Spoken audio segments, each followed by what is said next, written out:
Hello everyone, my name is Mehdi Shakshuk. I'm a second year PhD student at the Université Paris-Saclay, and today I will be presenting the work we conducted in our paper about understanding how in-visualization provenance can support trade-off analysis. A lot of real-world problems are actually multi-criteria decision-making situations where there is no clear-cut best answer. For example, choosing wheat fertilization strategies, studying the sustainability of ecosystem services, or wine fermentation recipes requires the experts in those domains to make trade-offs. Let's take wheat fertilization, for instance. When choosing wheat fertilization strategies, experts have lots of objectives, like minimizing the fertilizer doses for economical and environmental reasons. They want to maximize the yield, of course, but they also want to reduce the impact on the environment, and they also want to maximize the quality of the wheat, etc., etc. The problem is that if we minimize the fertilizer dose, then the yield will get minimized as well. And if we maximize the yield, then we also increase the impact on the environment. These objectives are conflicting. Now, reaching an acceptable trade-off between two or three objectives is doable and relatively easy.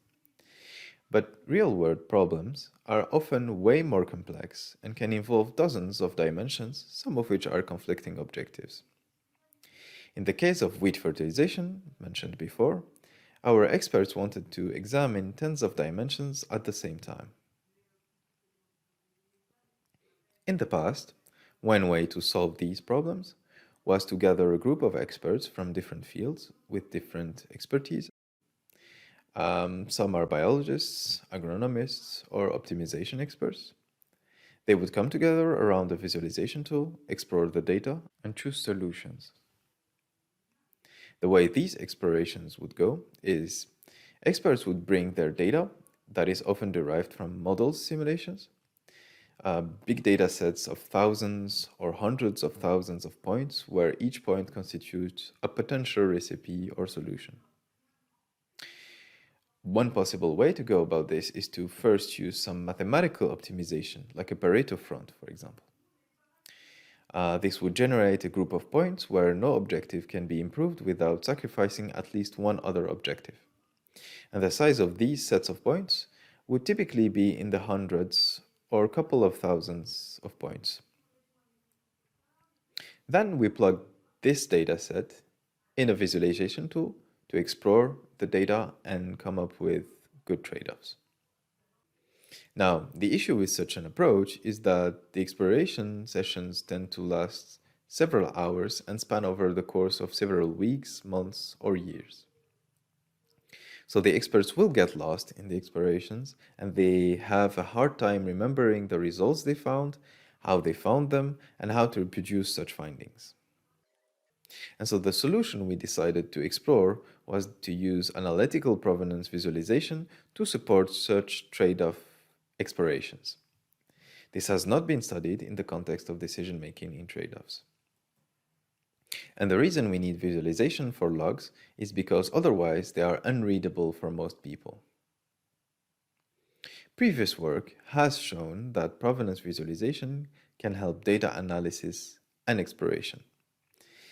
But the question we are asking here is, can it help trade-off analysis specifically?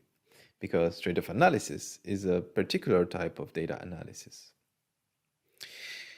What's particular about trade-off analysis is that you need to keep track of competing objectives, you need to keep track of the objectives that need to be maximized and minimized, and you need to compare different alternatives to select the best trade-off.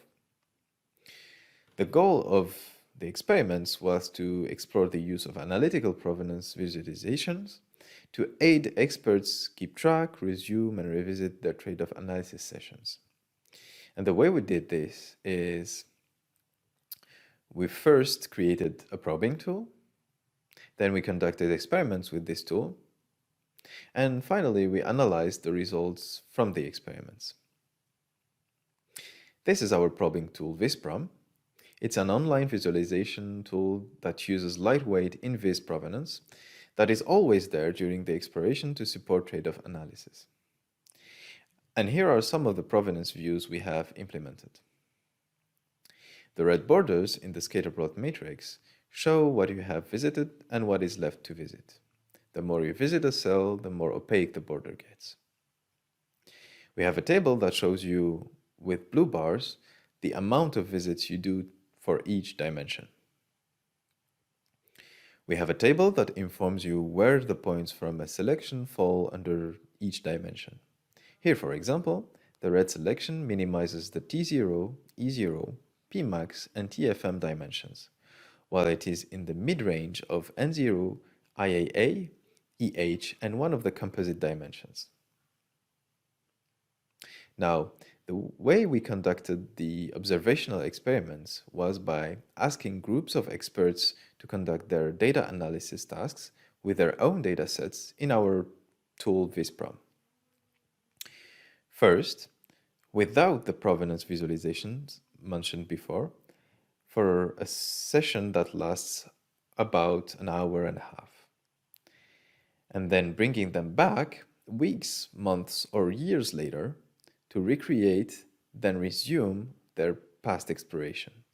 This time, with the provenance visualization from their past and current exploration enabled.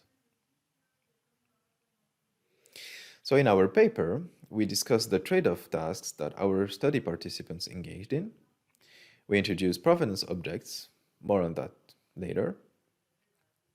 We report on how provenance was used during trade-off analysis, and we discuss the provenance opportunities in trade-off analysis.